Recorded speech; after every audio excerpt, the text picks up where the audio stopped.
Fantástica y bendecida tarde del lunes 25 de agosto del 2025. Como siempre les decimos, muchas gracias a todos y todas ustedes. De verdad, el apoyo de ustedes es impresionante, se los agradecemos de todo corazón. Gracias eternas, totales, infinitas. Y una vez más les decimos, bienvenidos aquí a Colombia con C, segundo video del día, repetimos, de hoy, lunes 25 de agosto del 2025, cuando se están cumpliendo 1114 días del gobierno del cambio, del primer gobierno progresista perteneciente al pueblo colombiano. Y comenzamos con la noticia, una de las noticias que se han dado en las últimas horas, ¿no? Y tiene que ver con que Álvaro Uribe renuncia a la prescripción del caso por el que está condenado. Ahora sí. Ay, Dios, ahora sí renuncia. ¿Por qué no lo hizo cuando esa prescripción podía materializarse? Utilizando palabra de Miguel Ángel del Río, que ya la veremos. ¿Por qué no lo hizo antes? Los que hemos seguido esa audiencia y todo el tiempo estábamos hablando, la prescripción que se daba en octubre. Era la fecha, ¿no? Es la fecha.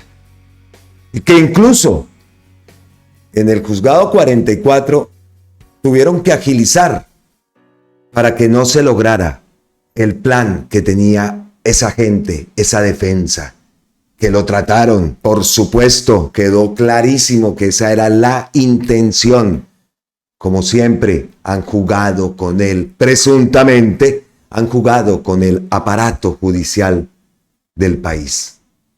Y siempre ha estado a su favor, presuntamente, ¿no? Entonces, ahora sí renuncia con una misiva del líder de la derecha colombiana. El Tribunal Superior de Bogotá tiene hasta octubre del 2027 para emitir su sentencia en segunda instancia en el caso de manipulación de testigos. Esa es la noticia que se ha dado en las últimas horas. Estamos aquí en el país América, Colombia, en una misiva dirigida al Tribunal Superior de Bogotá. El expresidente Álvaro Uribe es condenado en primera instancia a 12 años de prisión por los delitos de soborno en la actuación penal y fraude procesal en el caso de manipulación de testigos. Ha renunciado a su derecho a la prescripción. Sin esa renuncia, el expediente quedaría involucrado si para el 15 de octubre no había una sentencia de segunda instancia y el líder de la derecha colombiana podría haber quedado definitivamente libre, aunque sin una decisión judicial que declarara su inocencia. Ese es el contexto de la noticia, pero nos importa, no por despreciar la opinión de la periodista, pero nos importa la opinión de Miguel Ángel del Río, la opinión de Iván Cepeda, por supuesto. Entonces nos vamos. Miguel Ángel del Río. El condenado Uribe renuncia a la prescripción cuando no existe posibilidad de que se materialice. Puro teatro. Es lo que dice Miguel Ángel del Río. Ahora nos vamos a lo que ha dicho el senador Iván Cepeda, senador precandidato por el pacto histórico. Habló en la W y no le da mayor importancia, simplemente dice parece más de imagen. Califica la decisión del expresidente como un gesto simbólico sin mayor trascendencia jurídica. El senador y precandidato presidencial Iván Cepeda restó importancia a la decisión de Álvaro Uribe de renunciar a la prescripción del proceso en su contra por presunta manipulación de testigos, calificándola como una medida más de imagen que de otra cosa. No le asigno a eso una trascendencia significativa, sobre todo porque están claras las fechas y los tiempos. Me parece un poco más de imagen que de otra cosa, afirmó, como lo decimos, el senador y precandidato Iván Cepeda, refiriéndose a ese anuncio. Esta noticia la tomamos de RTBC Noticias, que habla sobre, para no entrar aquí a Ws, pues traemos a RTBC Noticias, que habla sobre eso que dijo el senador Iván Cepeda, por allá, en la W Radio. Pero aquí traigo este post de Jorge Gómez Pinilla. Señor, dame lucidez, que el resto me encargo yo. Escribir bien, hacer el bien, pasarla bien. El Unicornio Blog. Renuncia Álvaro Uribe opinión de Jorge Gómez Pinilla, pero no es descabellado. Es que ahora empiezan también dudas, ¿no? Sobre esa decisión que se va a tomar en segunda instancia. ¿Eso qué? Ahora hasta octubre, ¿no? Y una de las cosas que más adelante vamos a leer también en este post y que por supuesto todos hemos pensado, ¿qué pensará el uribismo? ¿Qué pensará Uribe de la consulta del pacto histórico donde, como lo decimos, y ya todos sabemos, pues el senador Iván Cepeda participará? ¿Qué pensará? Y lo decimos sin ánimo de ofender, todavía eso la lucha está dura, como decimos, ¿no? En el pacto.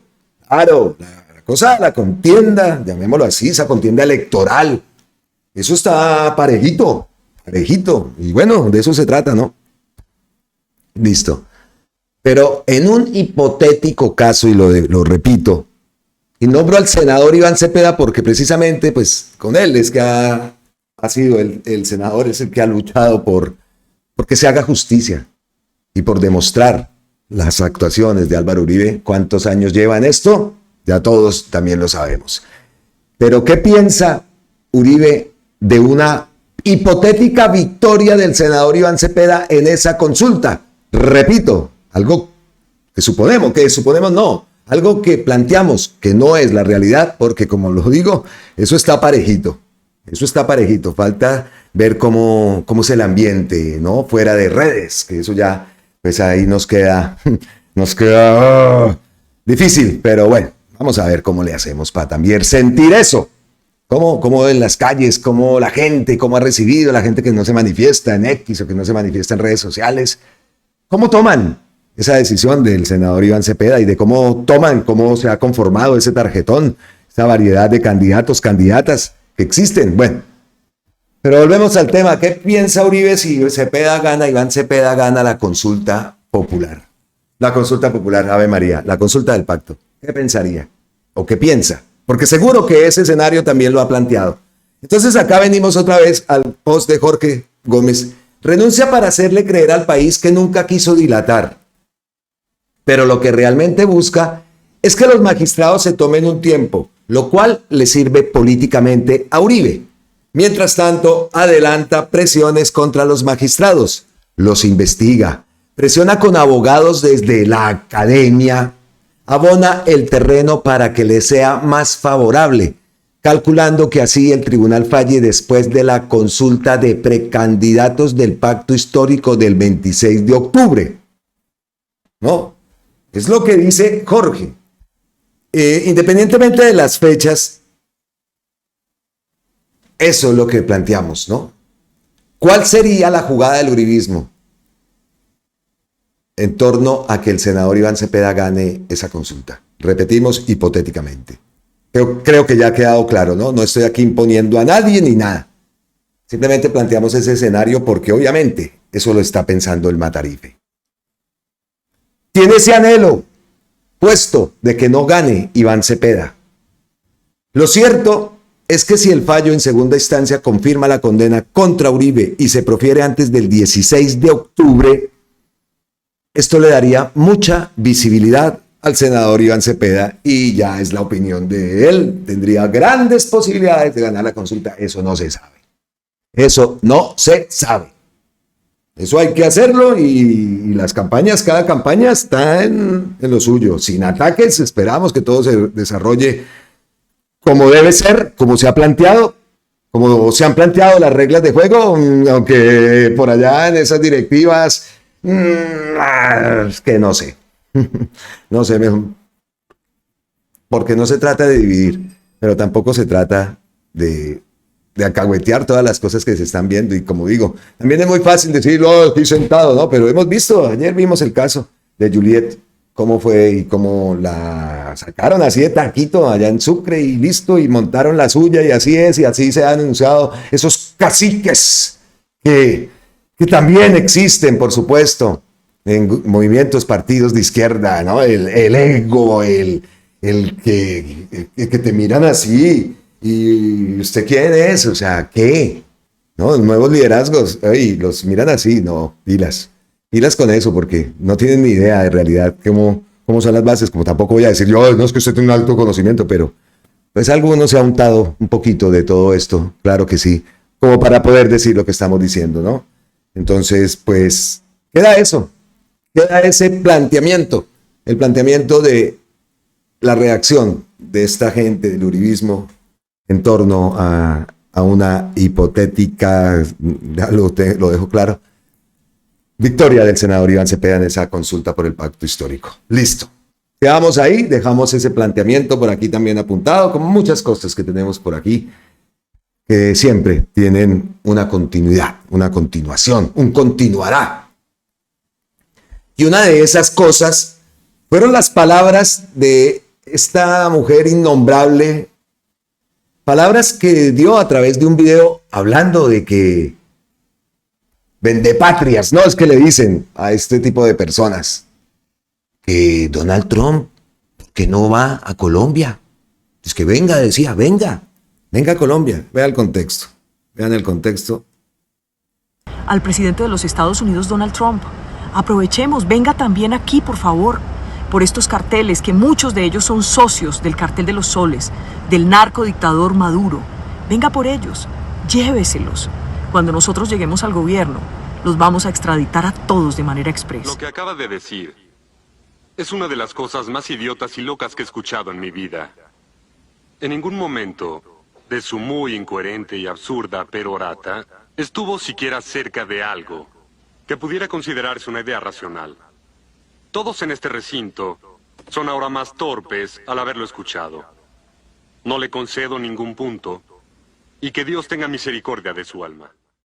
Cartel de los soles, ¿no? Cartel de los soles. Gustavo Petro se ha pronunciado. Yo por allá me puse a hacer mis investigaciones. Bueno, el cartel de los soles. Bueno, ahorita mostramos y leemos, ampliamos más esto. A ver, empecemos. Eso lo publica y lo repostea Gustavo Petro. Aecio tiene la bandera de Venezuela, como lo vemos aquí. Venezolano revolucionario siempre a la izquierda. Él publica: el cartel de los soles es una vaina del otro mundo. No tiene ni controla cultivos. No tiene laboratorios para procesar drogas. No puede comercializar con Estados Unidos, el mayor comprador del mundo. No puede manejar dinero en el exterior. Pero, ¿y qué es el mayor cartel? Esto es un narcoestado y que el presidente de... Mientras que Estados Unidos está diciendo que esto es un narcoestado y que el presidente de este país es un narcotraficante, Naciones Unidas, específicamente la Oficina de Naciones Unidas contra la Droga y el Delito, la UNODC, calificó en su último informe de este año 2025 y dijo que Venezuela está libre, escuche bien, libre de cultivos ilícitos. Es punto cuarto rojo, damos los créditos. El portal, la cuenta, bueno, el portal sí es un portal informativo, cuarto rojo, que es el video, pues lo publican ellos. Entonces habla de ese informe. El reporte mundial sobre drogas del 2025 de la Oficina de Naciones Unidas contra la Droga y el Delito, UNODC, ese es el reporte de que ella habla, indica que Venezuela no produce cultivos ilícitos ni procesa drogas, destacándose como un caso excepcional en la región. Según el informe, solo el 5% de los estupefacientes intenta cruzar por territorio venezolano, mientras que el 87% sale por Colombia y Ecuador hacia los Estados Unidos y Europa. El documento no menciona al supuesto cartel de los soles, señalado por Estados Unidos, y apunta a este último como el principal mercado consumidor de drogas, con una crisis asociada a opioides sintéticos. Analistas citados en el reporte sugieren que las acusaciones de Estados Unidos carecen de evidencia y buscan justificar medidas coercitivas contra Venezuela. Por otro lado, sin embargo, también, ¿no? Esto contrasta con las acusaciones de Estados Unidos, que esto ha servido de pretexto y de acusación, pero a mí lo que me llama la atención es que lo vimos, ¿qué días? Entonces 3 buques, ¿no? Esos los buques portaaviones y wow, allá en el Caribe. Y estaban pasando también 3 buques, pero petroleros. Entonces pasaron, fueron y cargaron Chevron, llenitos, y después volvieron a pasar por las narices de los buques que ya no están,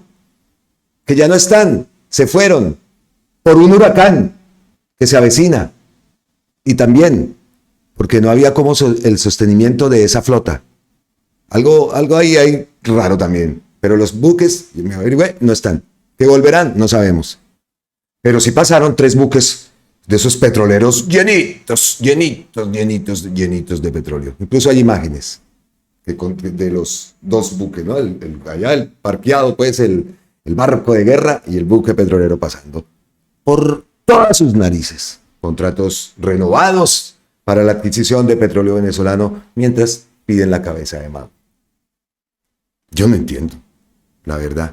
Entonces, sin embargo, esa es la teoría de los Estados Unidos, el cartel de los soles, pero eso sí, lo hemos visto ya en 2 videos anteriores, ocultan cuando se habla de la junta, del narcotráfico y todo eso, y por ningún lado también mencionan el problema de ellos, ¿no? Como si lo menciona este informe, que el consumo, los mayores consumidores, allá están. ¿Y qué es lo que se hace?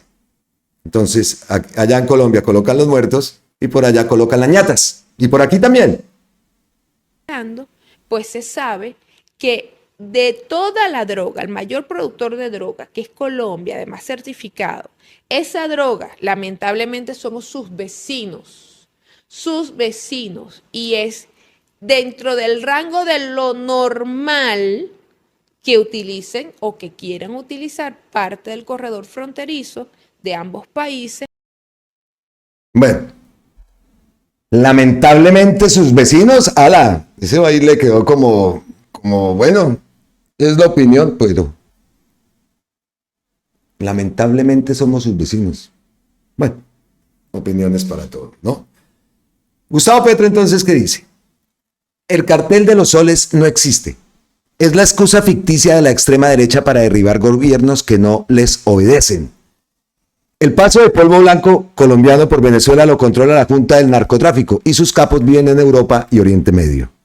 Le propuse a los Estados Unidos y Venezuela que juntos destruyamos ese cartel. Es coordinar y no someter. El problema político de Venezuela se resuelve entre los venezolanos mismos y hablando y con más democracia. Una Venezuela descarbonizada debe ser el propósito. La gran Colombia, potencia mundial de la vida y pilar esencial de la unidad latinoamericana y de la paz, ¿no? De la paz. Para nosotros, o para mi opinión, desafortunadamente que Venezuela sea vecino, no es así. Pero pues cada uno tiene su propia opinión y aquí, ahí lo pusimos hoy en la intro recordando un eslogan del canal con el que empezamos, ¿no? La opinión es tuya. Ese era nuestro primer eslogan, ¿no? La opinión es tuya, Colombia con C, la opinión es tuya. Ahora le ponemos Colombia con C de cambio y de constituyente y de todo eso, pero ese era el cambio también del otro, no es Colombia con C, el cambio es cambiando, el cambio es cambiando. Entonces, el cartel de los soles, que ha sido también la retórica, y lo hemos visto, aquí hay un caso también que Gustavo Petro responde, en medio de las operaciones de los Estados Unidos contra el cartel de los soles, del que es jefe Nicolás Maduro, amigo de Petro, sale Benedetti a negar el acuerdo binacional, ¿no? No, señora, quien maneja el tráfico de polvo blanco por Venezuela no es el cartel de los soles, esa es la respuesta cabal. Esa es una mentira como las armas de destrucción masiva de Irak y solo sirve para invadir países. Quien maneja el tráfico de polvo blanco por Venezuela son los mismos que manejan el tráfico de polvo blanco del Catatumbo, los llanos y la sabana de Bogotá. Al respecto, Catatumbo, no se me vayan ahora, no se me vayan, que por allá más adelante las ñapitas, Juan Poe publicó una campeona. Bueno, listo. La Junta del Narcotráfico, gobierno de los Estados Unidos, las inteligencias de Europa tienen desde hace tiempo la información. Miembros de una familia muy importante de Colombia tienen relación con la Junta y un político liberal vota en sus reuniones. Como son jefes de Iván Mordisco, el Clan del Golfo y la Segunda Marquetalia que perdió a Márquez, más el cartel de narcofiscales, ojo, controla la mayor cantidad de polvo blanco vendida en Colombia y la transporta por sumergibles y lanchas rápidas por Colombia, en aeronaves desde el Apure por Venezuela. Compran, eso sí, funcionarios públicos, civiles, oficiales o de oposición y uniformados en Venezuela, pero también muchos más en Colombia, Panamá y en Ecuador. Las autoridades de Colombia, Ecuador y Venezuela han logrado capturar grandes capos albaneses e italianos, que son parte de la Junta Mundial del Narcotráfico, que privilegia Europa en su destino y destruye el gobierno de Haití.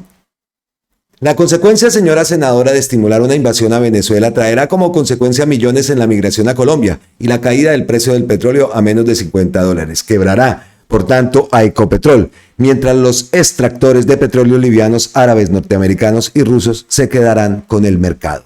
Ojo con eso, ¿no?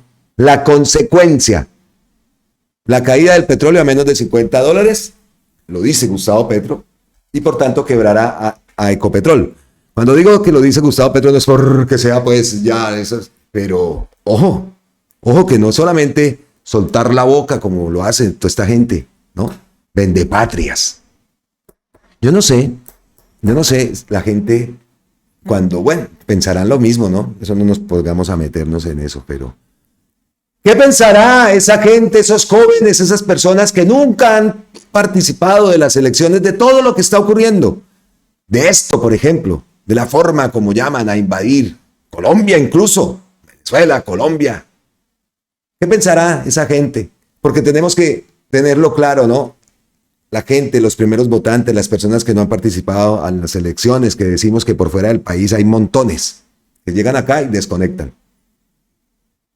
Se desconecta tanto que al mes, bueno, al poco tiempo ya incluso hablan español, como españoles y la desconectada es total. Yo por allá, eso, hay muchísimos. Entonces, ¿qué pensará esa gente de todo esto? ¿Qué pensarán? ¿Y pensarán votar?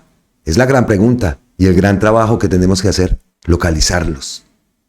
Localizarlos, no para nada malo, ¿no? Sino para hablar, para ver qué piensan y si están dispuestos a participar de unas elecciones, porque esto lo tenemos que cambiar entre todos. Y hay muchas personas que nunca han participado y que van a tener ahora también otro grupo que van a tener o han tenido la cédula por primera vez desde que se desarrollaron las últimas elecciones hasta el momento.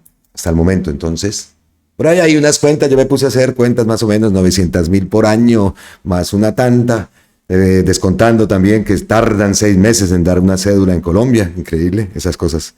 Bueno, por ahí, no sé, yo lo averigüé a la distancia, pero pues falta ver en la práctica, ¿no?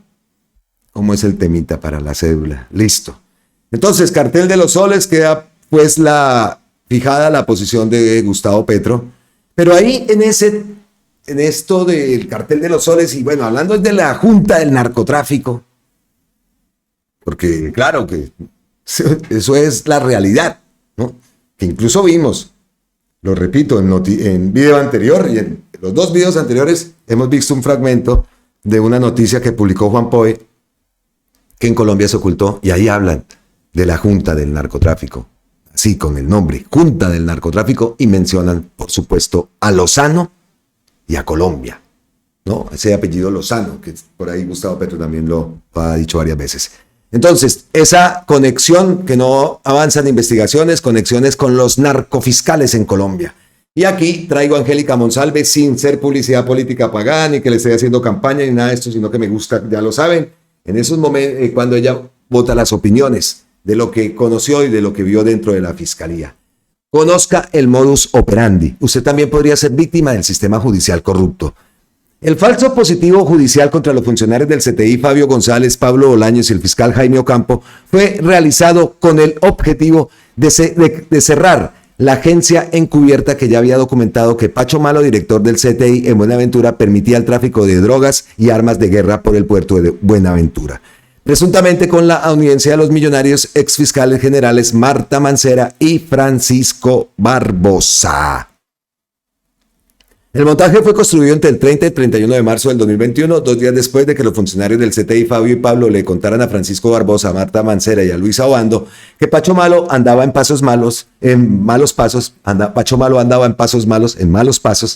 participaron en el montaje judicial del exdirector del CTI, Alberto Acevedo, su asistente Diana Carolina Ospina Roa, el CTI Jorge Eliezer Mora Cárdenas, la ex vicefiscal Marta Mancera, el ex fiscal Daniel Hernández y el ex CTI Víctor Forero, como si se tratara de un concierto para delinquir con fines de favorecimiento de estructuras criminales. Para hacerlo, crearon una noticia criminal falsa por medio de un correo anónimo que se rotaron entre todos ellos a través de sus correos institucionales, el cual fue modificado una y otra vez hasta alcanzar la perfección delictiva según la sapiencia de estos funcionarios judiciales. Incriminaron a los funcionarios primero con haber robado 500 millones de pesos, luego les pareció muy poquito y pusieron 1.500. Luego lo modificaron con nombres exactos y cédulas, de no tener números telefónicos ni fotos de las víctimas. Agregaron estos insumos para identificarlos e incluso abusando de la data que reposa en la Registraduría Nacional. En el hecho criminal hubo división de trabajo. Así, Diana Ospina creó el anónimo por instrucción de Alberto Acevedo. Luego lo modifica, se lo envía a su jefe, al cual no le gustó. Por tanto, vuelve a hacer un nuevo ajuste. Seguidamente se lo vuelve a enviar a su jefe, el cual a su vez se lo envía a Marta Mancera para que procediera a crear el número de noticia criminal y asignación especial al fiscal Daniel Hernández, quien una vez al recibir el anónimo lo vuelve a modificar para poder darle la orden a Víctor Forero de interceptar a sus víctimas, quienes en efecto fueron capturadas y procesadas posteriormente. Ya con varios chivos expiatorios, Mancera emite la orden de cerrar la agencia encubierta que tanto le molestaba. Las pruebas que acreditaron la inocencia de Fabio, Pablo y Jaime Ocampo se obtuvieron gracias a un juez de garantías que concedió la inspección judicial a los correos institucionales de los actores criminales arriba nombrados, las cuales están en poder de la Fiscalía.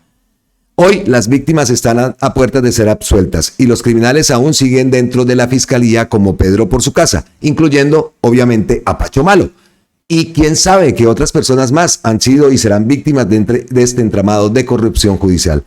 La Fiscalía sigue anuente con el entramado criminal porque para la fiscal general es mejor seguir viajando por el mundo que atender la criminalidad al interior del país. Le adjunto una parte del informe, es muy largo, con capturas de los correos inspeccionados que dan lugar a la absolución de los CTI y del fiscal. Y estos son los informes que envía y publica la fiscal Angélica Monsalve. ¿Cómo la ven, no? ¿Cómo la ven? Y este tema de los narcofiscales, este tema de las actuaciones en la fiscalía también nos recuerda cómo en el caso, porque es que no se trata de presionar, como por ahí también he leído y he escuchado la derecha que habla de las presiones contra, incluso por ahí a Angélica Monsalve en ese post le dicen, ¿no? Que las presiones por parte del gobierno en la fiscalía hacia el fiscal Burgos. Y no olvidemos lo que el propio abogado de Gustavo Petro denunció, que en esa fiscalía y en esos casos y en ese entramado utilizaron una fuente para más de 20 procesos, entre los cuales estaba el proceso de Nicolás Petro. Entonces lo que dice la derecha es que el gobierno, que el presidente puya ahí para que saquen a Burgos porque es una santa paloma que no ha hecho absolutamente nada sino comer. Eso cree esa gente. No se hacen los jetas, ¿no? Que Burgos. Y nomás falta, bueno, lo que decía del abogado Carranza, que en ese caso, esa fuente era utilizada en 20 casos. Que el abogado se dio cuenta de cómo era el manejo. Y se pregunta uno, ¿qué pasó con los otros 19? ¿Quiénes son esas personas? ¿Cuáles son esos casos? ¿Cómo fue? ¿Qué les pasó? Sus condenas. Y aparte cobraron el billete de las recompensas. La misma persona. 20 veces. Eso lo denunció el abogado del propio Gustavo Petro y de Nicolás Petro. Por acá entonces decía la fiscal, usted también puede ser víctima del sistema judicial corrupto. Eso le puede pasar a cualquiera. Entonces preguntamos, los 19 restantes que utilizaron la misma fuente para sus casos y que cobraron las recompensas, ¿qué? Calladitos. Y Burgos, entonces, fiscal Burgos, por acá Mario Burgos. He solicitado a la Comisión Nacional de Disciplina Judicial que tenga en cuenta que la filtración de información reservada en el despacho del fiscal Mario Burgos es frecuente e ilegal. No, publica Gonzalo Guillén. Esto lo publicó el 3 de noviembre del 23. Al igual que en el caso de Nicolás Petro, lo hizo en el expediente Perla Negra. Aún así, recibirá la condecoración Enrique Murtra, otorgada abusivamente por los delincuentes Marta Mancera y Barbosa para pagarle a Burgos los servicios sicariales que les ha prestado. Como hemos mostrado aquí a lo largo de los años, pues seguro, porque ya llevamos años, pues varios posts. Esto lo tratamos allá en esa época, en el 2023, y así hay por montones de investigaciones y de posts que dan cuenta. Las actuaciones de la Fiscalía, las actuaciones de Mario Burgos, Barbosa, Mancera, y lo triste es que nada de nada con la nueva Fiscalía, que aún así esta gente es capaz de decir que es la fiscal de bolsillo de Gustavo Petro. Hágame el bendito favor. Increíble. Bueno, y hablando de Gustavo Petro, vamos a otro saltico, nos vamos para otro lado. Nos vamos a eso lo quería tratar en el video anterior, pero ya me quedó. Entonces lo traigo para hoy, para este video, porque lo había publicado Gustavo Petro en la madrugada aquí en España. Y es una historia muy chévere. Mire, es una historia, a mí me gustó y de verdad pues la compartimos. Volvimos a refrendar un juramento de hace 49 años, cuando teníamos 15 años. El grupo JG3 ha cumplido. ¿Y cuántas veces no hemos hablado, no, de hacer un juramento a los amigos y vernos en 50 años, a ver cómo? Muchas veces, yo por lo menos lo hemos hecho. Nosotros allá con mi grupo de amigos que ya ni me hablan, pues me bloquearon todo por todo lo de seguir el gobierno del cambio. Bueno, eso no es el cuento ahora. Pero muchas veces lo han hablado, y seguro muchos de ustedes lo han hablado, de encontrarse con sus amigos de toda la infancia y tal. Es que vea, 15 años. Y volverse a encontrar después en el mismo sitio donde hicieron ese juramento, que es el sitio, aquí lo tengo. Venga, nos vamos ya. Estoy aquí en Málaga, estamos en Google Earth y le damos pegar, esta es, y nos vamos para allá. Es la peña de Huayca. Es en Tabio, ¿no? Sí, aquí vemos, pero quitamos esto acá, pongámoslo en 3D, vea, y esto es, aquí a la vuelta está Tabio, véalo, Tabio. Genial esto, ¿ah? Bendita tecnología. Y por aquí entonces vimos el cerro. Eso es la imagen que proporciona Google Earth. Nos fuimos desde Málaga hasta allá, hasta Tabio. Entonces vamos a ver el artículo. El Cerro de la Huayca. Es el nombre perfecto, ¿no? Cerro de la Huayca. No sé si dije Juca. Es Huayca. Corrijo ahí. Vean la foto. Foto, por cierto, de Joel González, el presidente Gustavo Petro y sus amigos de infancia, en el Cerro Huayca. Vean la imagen. Espectacular, ¿no? Entonces, ese sábado en Huayca, y durante más de una hora, ante ese pequeño grupo de hermanos de vida, Petro no fue el presidente, sino el compañero de colegio, el compañero revolucionario, que se reunió una vez más con sus amigos. ¡Ay, Dios! Y ahí está el ministro de Hacienda. Vea pues, ustedes no lo están viendo. Vea la imagen. Qué problemita se me olvida pasarle la imagen. Entonces, comencemos. En 1975, Jairo, Gustavo, Germán y Gonzalo, 3 Gs y una J, fundaron el grupo JG3, una sigla que cumplió medio siglo como símbolo de rebeldía, fraternidad y revolución. Entonces solo eran 4 estudiantes contestarios, soñadores y sobresalientes del colegio público La Salle de Zipaquirá, el mismo donde estudió el gran Gabriel García Márquez, cuando se llamaba Liceo Nacional de Varones. Hoy Gustavo es el presidente de Colombia. Germán es su ministro de Hacienda. Jairo es un oficial de la policía en uso del Buen Retiro. Y Gonzalo, un artista solitario. Los números, la filosofía y la política marcaron sus vidas. Inspirados en la biografía del libertador Simón Bolívar, su héroe y su juramento, que en el Monte Sacro esos 4 jóvenes decidieron hace 49 años jurar que algún día uno de ellos sería presidente de Colombia. Ese juramento sí, ya. No, nosotros, ¿qué tal, no? O sea, la tenía clara, la tenían muy clara. Qué bueno. Cumplieron. Antes, 3 de ellos terminaron en las filas del M-19, el grupo guerrillero fundado en 1974 y que denunciaba el robo de las elecciones presidenciales de 1970 al general en retiro Gustavo Rojas Pinilla. Esos 4 viejos se reencontraron el pasado 23 de agosto a las 11 de la mañana en el mismo sitio donde hicieron el juramento, el Cerro de la Huayca, una reserva ambiental ubicada entre los municipios de Tabio y Tenjo, cerca a Bogotá, y con cientos de historias milenarias, cuya cúspide está ubicada a 3.200 metros sobre el nivel del mar, 300 metros más que el Cerro de Monserrate. Vea pues, y allá se podrá llegar. Es una reserva, ¿no? Cuando llegó Gustavo Petro, el presidente soltó una frase que resume su lucha. Desde chiquito se los dije. Todos se rieron. Luego subieron la empinada loma, tapizada de flores amarillas y espigas doradas, en una complicidad del alma, dando cada paso con el corazón lleno de recuerdos. ¿Cómo sería ese momento? ¿Ah? ¡Qué envidia! Y se sentaron en una piedra gigante, en la que algún caminante había hecho un arrume de piedras. Allí dejaron escapar sus recuerdos, sus nostalgias, sus sueños, sus alegrías. Vean esta buena foto. Gustavo Petro en el Cerro de la Huayca, foto de Joel González.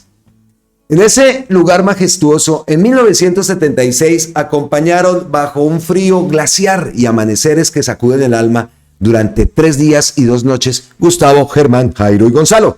Compartieron sus vidas, hablaron de poesía, filosofía, historia, política y sobre todo hablaron de sus amores y sus conquistas personales, discutir el presente y decidir su futuro.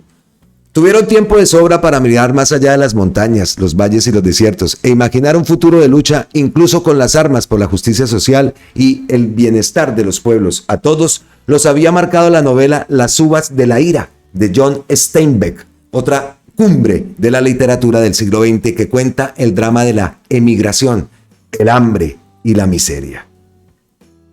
En esos 3 días tomaron varias decisiones en colectivo.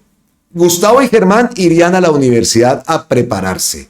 Jairo, evocando el libro rojo de Mao, que pregonaba para acceder a los cachorros hay que meterse a la cueva, decidió ingresar a la Policía Nacional. Y Gonzalo, quizás el más anarquista, se fue a Europa, de donde regresó para aislarse por un buen tiempo de sus compañeros. Gustavo y Germán visitaban periódicamente a Jairo en la escuela de la policía para llevarle, ojo a esto, escondidos entre la ropa varios ejemplares del periódico El Bolillazo, que juntos crearon y estaba dirigido a los uniformados.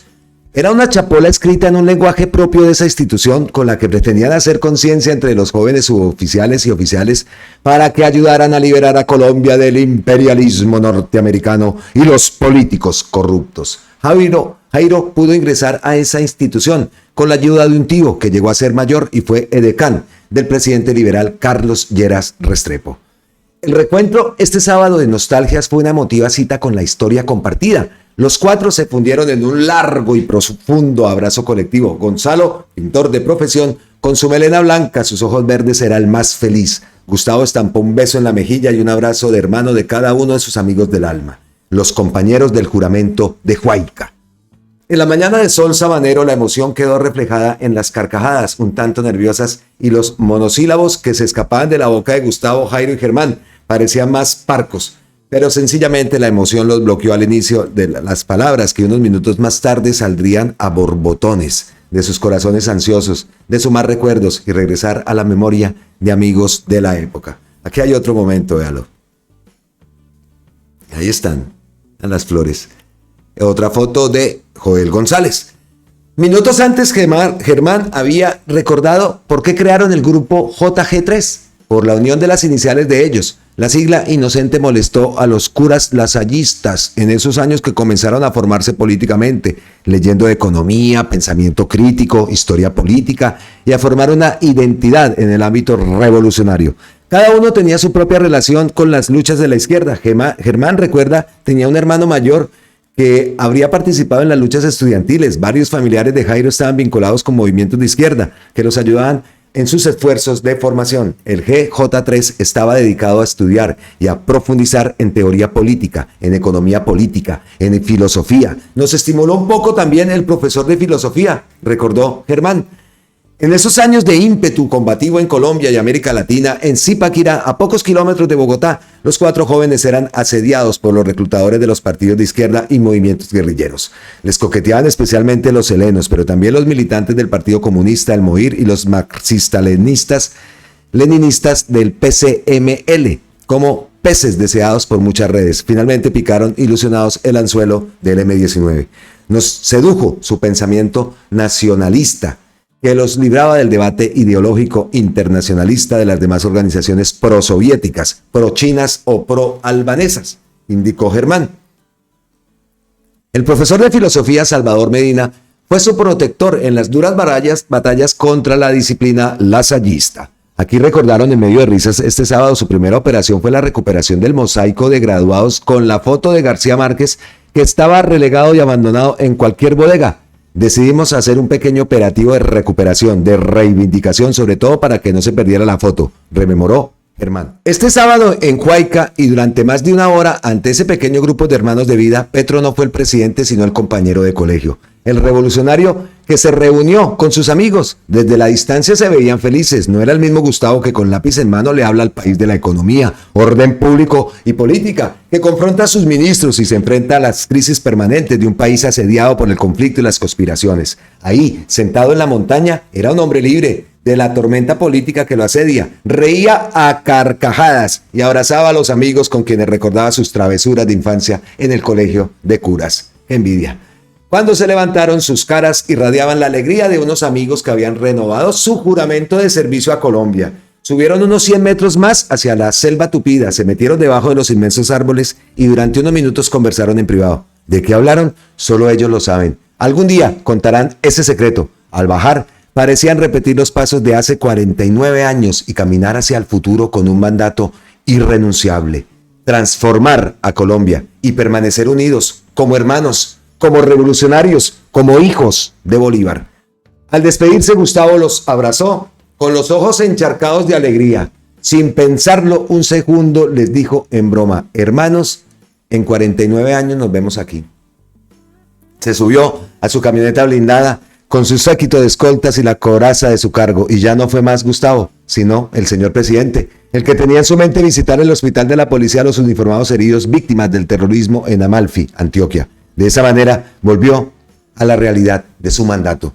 El presidente recordó que los jóvenes del JG3 querían hacer una revolución con los obreros y campesinos del lugar, 3 años después de asumir el poder como jefe de Estado. Esa revolución tiene el sello de la reforma agraria, que cambia la vida de los campesinos y la lucha por la justicia social y la generación de esperanza. Su mayor alegría ese sábado en el Cerro de la Huayca fue reencontrarse con sus amigos del alma. Volvimos 49 años después y aún estamos todos vivos, sobrevivientes y resistiendo, compañeros. Uno de sus escoltas que militó en el M y le ayudaba a subir el vehículo que lo llevaría hasta el hospital de la policía, se volteó ante sus excompañeros y le susurró: palabra que sí. Fue una mañana de magia en esa montaña tan inamovible como el pacto de los 4 de Huayca, los revolucionarios combativos del GJ3, la célula juvenil que se multiplicó en el Colegio La Salle de Zipaquirá, donde el mosaico del Nobel dejó de vivir en el sótano, gracias a su operativo relámpago. Excelente, excelente, me encantó esta historia. Los créditos ya los dimos al fotógrafo, pero no se los hemos dado a Uber Ariza Augusto Cubides, escrito para el país, América, Colombia. Repetimos los créditos entonces: Uber Ariza Augusto Cubides. Excelente esa historia. Y cómo no, teníamos que traerla, por supuesto. Lo teníamos planeado para el video anterior, pero como lo digo, me quedaba ya muy largo. Entonces, pues lo traemos para este. Bueno, después de esa gran historia, ¿no? Historia muy agradable. Pues por allá les dije, oiga, que es que traemos, que no se me fueran, porque traemos una investigación que hace Juan Poy, uno de sus posts, de sus muchas veces cortos posts, pero lo que dicen y lo que sueltan, Dios mío, miren este. ¿Sabían que el gobierno Uribe hizo con los Estados Unidos un operativo gigante con aviones Hércules, unas 700 tropas y fumigadores en el Catatumbo? Los paramilitares sabían los ataques, eran aliados del ejército y cambiaron el glifosato por agua. Dios mío. ¿Ah? Confesión judicial de la Autodefensas Unidas de Colombia, José Artús. ¿Qué dice Trump? ¿Ah? Y por acá publica, Dios mío santísimo, ¿ah? ¿Cómo puede ser? Por agua. A ver, dice, dentro de la información aportada por postulado respecto a esa temática, es preciso resaltar la descripción de una importante operación antinarcóticos de la Fuerza Pública, especialmente el Ejército Nacional, con la que de forma directa o indirecta se vio beneficiada la organización Bloque Catatumbo, pues no fueron atacados, aun cuando el tal procedimiento iba dirigido en un principio contra todas las organizaciones que tuvieran que ver con las actividades de narcotráfico. Sobre el tema postulado, José Bernardo Lozada Artús indicó. A ver, dice acá subrayado, que desembarcaron o llegaron 3 aviones azules con dotaciones americanas, bajaron tanques, eso usted lo relató el día de ayer. ¿Cuál la razón para esta operación que, según usted dijo, tuvo lugar en el año 2013 y fue una de las más importantes de esa época para el ejército? ¿Cuál la razón por la cual usted hubiera sido contactado para llevar a cabo esa operación antinarcóticos en esa región, contactado, según usted, por personas del ejército? ¿Qué más tiene subrayado acá? Él me explicó que esos sitios estaban subrayados ahí con marcador. Esos eran los sitios donde las tropas de la Brigada contra el Narcotráfico iban a desembarcar, y que le dijera al excomandante Camilo que si cerca de esos sitios habían tropas de Autodefensas Unidas de Colombia, que por favor fueran retiradas para que no se fueran a prestar problemas. Eso fue lo que ese día me informó ese señor y esa fue la reunión. Yo recogí los mapas, me desplacé hacia Tibú y el señor y el excomandante Camilo mandó a recoger esos mapas con un urbano de allá de La Gabarra, correspondiente a esa reunión. Eso fue 20 días antes aproximadamente de la operación antinarcóticos de la Unidad contra el Narcotráfico del Ejército. Posteriormente pasaron los días y le expliqué que empezaron a llegar las tropas al municipio de Tibú, a desembarcar en el aeropuerto. Llegaron 3 aviones, que yo recuerdo uno de esos 3 aviones Hércules grandes, mucha cantidad de tropas, como le dije ayer. Toda la dotación americana que traían esos soldados, toda era dotación americana, todos usaban boinas azules. Por acá más adelante dice, magistratura, pero esa es la pregunta, ¿por qué los contactaban a ustedes? Lo que yo pude observar en ese momento es que habían unas coordinaciones de alto nivel, porque esas informaciones o ese mapa que me entregó ese día ese señor, esas informaciones clasificadas del ejército, eso no lo maneja cualquier sargento, cualquier capitán. Eso siempre lo maneja el Departamento de Operaciones del Ejército. Y lo que vuelvo y digo es que observé en la parte de arriba de ese mapa que ese día me entregaron, decía E2, como perteneciente a la inteligencia del Comando Central del Ejército. Son coordinaciones de alto nivel, no solamente de brigada ni de división, sino a un nivel más alto, que es mucha más que el comandante del ejército. ¿Qué más publica Juan Poe? Esta es una, esta es la siguiente. Llegaron unos aviones Hércules grandes, yo pienso que hicieron como 3 viajes en la tropa, como unos 700 hombres, más o menos una brigada completa. Ellos usan no boinas rojas, ellos usan boinas azules. Toda la dotación es americana, fusiles americanos M16 de asalto, toda la dotación americana. Por acá abajo dice, porque ya nosotros estaban avisados 20 días antes, pero ya obviamente eso fue lo que sucedió ahí. Todas las mañanas los reportes temprano ante el comandante Camilo me dijo que él estaba en Beta Central, que estaba con la tropa, que no había ningún problema, que todo estaba correcto como el amigo le había mandado a decir. Por acá, ¿qué más dice? Camilo, le dije que ya me había reunido con el señor, me dijo que perfecto, que listo, entonces me dijo que estuviera pendiente, que él me iba a enviar un dinero para que se lo entregara a otro señor que iba a venir, pero de Tibú. Entonces él me envió un dinero, me envió 20 millones de pesos. El excomandante Camilo me lo envió, yo lo recibí en Campo 2, de allá para acá. Vino un señor, venía de Tibú, también venía con corte militar y parecía militar. Venía de civil. Ese sí llegó en un carro de esos de línea. Venía de Tibú y le entregué el dinero y me dijo, vengo de parte del amigo, yo soy el que vengo de Tibú a recoger un encargo que usted me tiene, yo se lo entregué y me dijo que todo listo, que no hay ningún problema y que el señor se fue después. Con el tiempo me enteré que ese dinero que se entregó era para que los que manejaban el glifosato de las avionetas, esas de fumigación, en vez de echar glifosato echaran agua, y eso fue lo que dañaron el agua. ¿Ah? Dios. Y la ñapita. Vean esta denuncia, ya que estamos de... Oiga, me dejó el glifosato por agua. Ah, tenaz. Escuchen lo que dice el senador Wilson Arias como primer ñapita, como primer vendaje, como primer bonus track. Las noticias de más que tenemos siempre en nuestros contenidos. Mucho ojo. Claro y Movistar pretenden quedarse con el 90%. Pero ¿cómo así? 90% del mercado de telefonía móvil. Un duopolio muy peligroso para el país.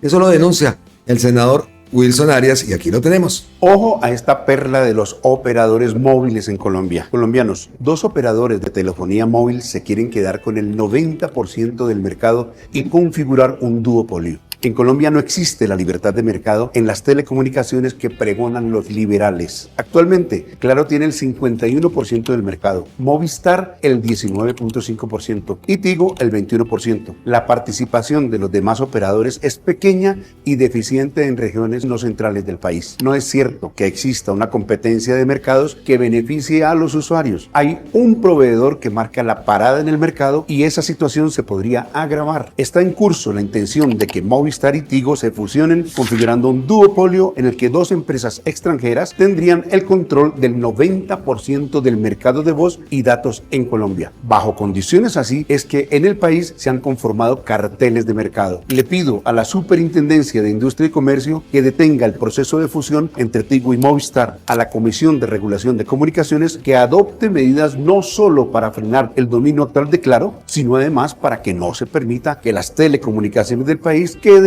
en manos de 2 empresas extranjeras. Muy grave lo que denuncia el senador Wilson Arias y muy grave también yo sí que sufrí con este tema de los datos. María.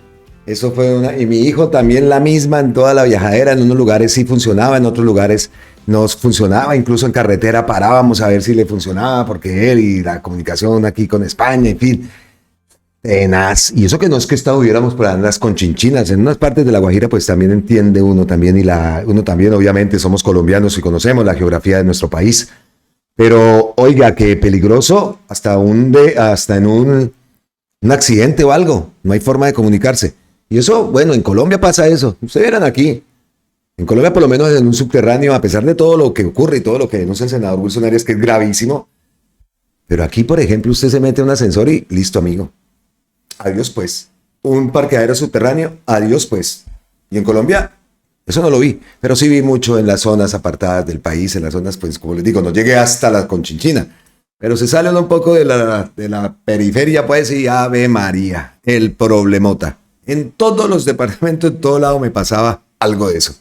Bueno, ya cuando estás en el centro, pues por ahí sí no ocurre tanto.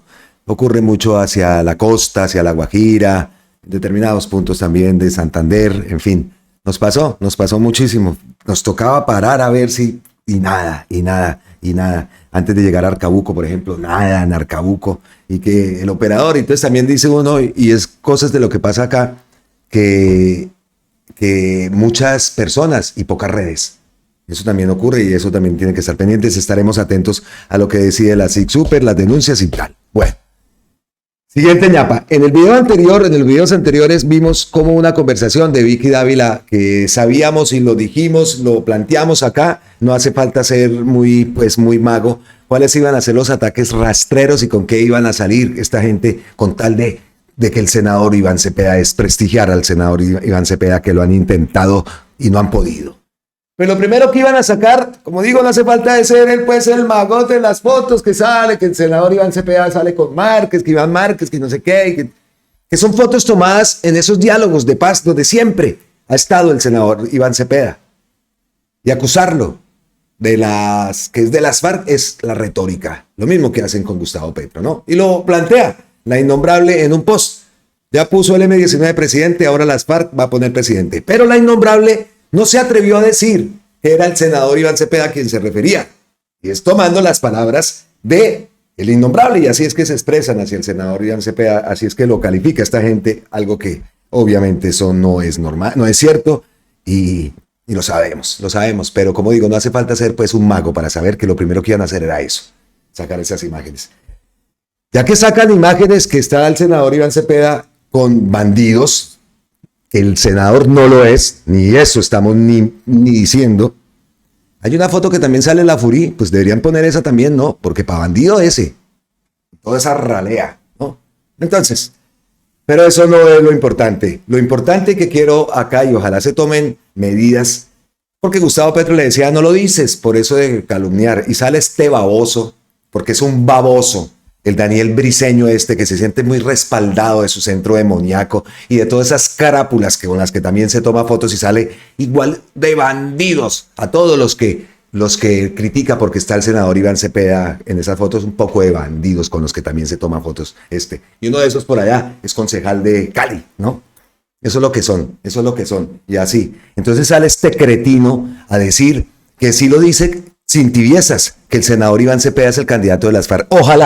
Ojalá le caiga una demanda, ojalá le caiga una denuncia, porque este es un impresentable y este va para el Congreso, este va para el Senado. Y si no hacemos nada, no me refiero a nada violento, sino a llenar ese Congreso de gente decente, este personajucho va a llegar allá. Ese va a llegar. Y porque este discurso a esa gente le fascina, esto es lo que le fascina, y como han visto que en muchos países ese discurso de odio, y lo seguiré diciendo y lo diré, ese discurso de odio gana elecciones. Eso no es mentira. Entonces en Colombia van a aplicar la misma, van a seguir por ese mismo lado. Eso clarísimo. Eso ojalá le caiga una denuncia, una demanda bien fuerte. Concejal, calumniar es imputar falsamente un delito y eso es lo que usted está haciendo. Decir que el senador Iván Cepeda es un candidato de las FARC es una calumnia. Cepeda es víctima del exterminio contra la UP, nunca ha pertenecido a ninguna organización armada. Mentir de esa manera no es política, es odio disfrazado de opinión. Totalmente de acuerdo, y no debíamos darle visibilidad, porque vea las reproducciones que lleva, 743,000, la respuesta 1,000, ¿no? 15,000 visualizaciones tiene acá. Entonces, eso es lo que no se puede hacer, no se debe darles visibilidad, pero esto sí tiene que saberlo, y tan cobarde el hijo de la máquina, cobarde, porque si es tan varón, póngalo ahí arrobado, póngalo arrobadito para que le llegue al senador Iván Cepeda, como lo hace siempre, porque siempre los mensajes que manda los manda arrobados. Es un cobarde, es un poca cosa, de verdad. Peligroso, un personajucho de estos, chaqueta triste, es peligroso esta gente. Como peligroso también sabemos que es la innombrable, escuchamos las palabras anteriores, pero a mí lo que me llamó la atención y me dio fue risa o, bueno, no sé qué decir, un conversatorio sobre salud. Y vean estos personajes, Juan Manuel Ganal Pelón, Fernando Salgado, Luz María Agudelo, César Gaviria, por acá vemos a Semi, todos los que acabaron con el sistema. Mire esta foto, que nos sirva de inspiración y motivación para salir a lograr esa meta. Vean la raleita que está acá. Dizque, o sea, todo, vea. Juan Manuel Ganal por acá, Peñalosa, Luis Morales, vemos acá Oviedo, La Innombrable, Paola Holguín, José Manuel Restrepo, todos los que han llevado el iPhone de Wilson Ruiz, Paloma, Héctor Ocampo, tal. ¿Qué tal el conversatorio? Dice por ahí La Innombrable, el conversatorio, los desafíos de la salud, los mismos que se tragaron el sistema de salud. Esos son unos cínicos de la... Vean eso. Aquí es que César Gaviria, bendito, por favor. Le preguntan a Luis Carlos Galán en un debate frente a Álvaro Gómez en 1986 si acudiría a la expropiación de tierras para los campesinos, ya que vimos por allá los Galanes. Su respuesta escandalizaría a sus propios hijos. Por su visión agraria, Galán hubiera votado por Gustavo Petro. ¿Y qué decimos? Doctor Galán, repito mi pregunta textualmente. Frente a la angustiosa situación del sector agropecuario, aparte de las tradicionales medidas que siempre ofrecen los candidatos para devolverle dinámica al campo, como créditos de fomento, transferencia de tecnología, sistemas de mercadeo y comercialización de alimentos, etcétera, ¿recurriría en su gobierno a la expropiación de tierras, allí donde la presión sobre las mismas es tan grave como en el Magdalena Medio, en Urabá y en el Cauca, por ejemplo? Su pregunta es muy concreta, María Elvira. Yo le digo lo siguiente. Yo pienso que de acuerdo al principio constitucional de la función social de la propiedad, tiene un gobierno de renovación, un gobierno demócrata, que estar dispuesto a realizar expropiaciones, naturalmente con sentido de justicia y sin atropellar a nadie. Esas expropiaciones son hoy necesarias en el Cauca, como nos lo demuestran los propios problemas de orden público, en los sitios que usted ha mencionado, y yo agregaría, porque lo he podido observar directamente en la condición social de muchos campesinos, en Sucre, e incluiría a Nariño, especialmente la zona indígena de Nariño, más concretamente la zona del Gran Cumbal. Pienso que el campesino colombiano tiene una injusticia fundamental, padece una injusticia estructural, que se expresa en un hecho tan claro como que tiene 20 años de atraso con relación al habitante pobre de los medios urbanos. Si se hace una comparación de indicadores económicos entre el uno y el otro, e indicadores sociales, tasa de mortalidad, nivel de escolaridad, desempleo, calidad de la vivienda, hay un retraso de 20 años en contra del campesino. ¿Todo esto por qué? Además de algunas de las razones siempre mencionadas, como el atraso del Estado en la organización de sus servicios, la inestabilidad de los ministros de la política agrícola, yo agregaría fundamentalmente la propia desorganización de los campesinos y el hecho de que no se les hubiera permitido organizarse. Ellos son los primeros protagonistas de su propia transformación y se les debe respaldar para que organizados, como usuarios campesinos, como cooperativas o cualquier otro tipo de modalidad, defiendan sus derechos y puedan tener acceso a la inversión del Estado, no por concesión paternalista de nadie, sino por derecho humano de participación en el conjunto de realidades de la sociedad. Gracias, doctor Galán. Debate de 1986, un debate frente a Álvaro Gómez, ¿no? Hay nivel ahí en esos debates, ¿no? Parece la oposición ahora, uy, no. Bueno, y hablando entonces de la reforma agraria, que la defiende, escuchamos, la defendía Luis Carlos Galán, pues cerramos el video con una noticia de la reforma agraria y de lo que ha ocurrido con esa entrega de tierras. Gustavo Petro publica segunda cosecha que sale de la finca Tuluá, entregada en esa reforma agraria, en Caimito. Escuchamos uno de los departamentos que dijo Luis Carlos Galán, en el departamento de Sucre. Estas imágenes son de allá. Tiene musiquita. Finca La Tuluá, en Caimito, Sucre. Gracias a Dios, recogiendo pues la segunda cosecha cultivada acá, teniendo en cuenta que la primera de arroz ya la habíamos cosechado, patilla y ajonjolí. Muy agradecidos inmensamente, vea. Primero, con Dios, por supuesto. Segundo, con un presidente Petro. Miren, la reforma agraria no es ningún cuento. Muchos están diciendo que esto es mentira, que el presidente está loco, como algunos dicen, loco. Nosotros sabemos que él está loco, pero por ayudar a los campesinos, desafortunadamente, no lo han dejado que él cumpla su objetivo. Oiga, increíble, ¿no? Impresionante esas palabras de Luis Carlos Galán, ¿no? Los departamentos, la reforma, el campesino, que no los han dejado, la organización, tanto que ha enfocado Gustavo Petro a los campesinos a organizarse. ¿Qué pensarán esos hijos? No, ¿qué pensarán los hijos? No. ¿Qué dirá Luis Carlos Galán? Y a la mamá ya alguna vez por allá antes la escuchamos hablar de lo que ella pensaba de Gustavo Petro y que no le parecía tan malo. Triste ver a los hijos. Es que ver este panel. Wow. Es una imagen tan dantesca como esa imagen de Obdulio Gaviria en la tumba de Miguel Uribe. Ver aquí juntos y son capaces de todo estos. Vea, Juan Manuel Galán y aquí Álvaro Uribe Vélez, Paola Holguín. Qué asquito de gente. Por aquí César Gaviria. Qué asquito, qué... vea, faltaba aquí esta perla. Efraín Cepeda. Aquí está, no lo están viendo, véalo. Nada, ¿no? Nadita. Eso no nos unamos y nos organicemos así como los campesinos y logremos esos 16 millones de votos que nos lleva el que sabemos. Me voy a revisar la cuenta de Gustavo Petro ya que aquí nos está llegando la hora de coger camino a la camita, ¿Ha posteado esto? Les importa nada que haya un genocidio, que mueran por hambre personas, que bombardeen niños. Lo han hecho también en Colombia. Perdieron el corazón. Siempre es un honor visitar el Estado de Israel y dialogar con un cercano amigo y al lado del pueblo. ¡Qué asco! ¡Ah! Rematamos el video con esto. O sea, sí es de asco. ¡Wow! Dios, Colombia. O nos unimos o nos unimos. No digo más. Eso sí, antes de irme, gracias eternas. Totales infinitas a todos ustedes. ¿Qué tal eso? ¿Qué tal cómo cerramos el video? ¡Wow! 16 millones.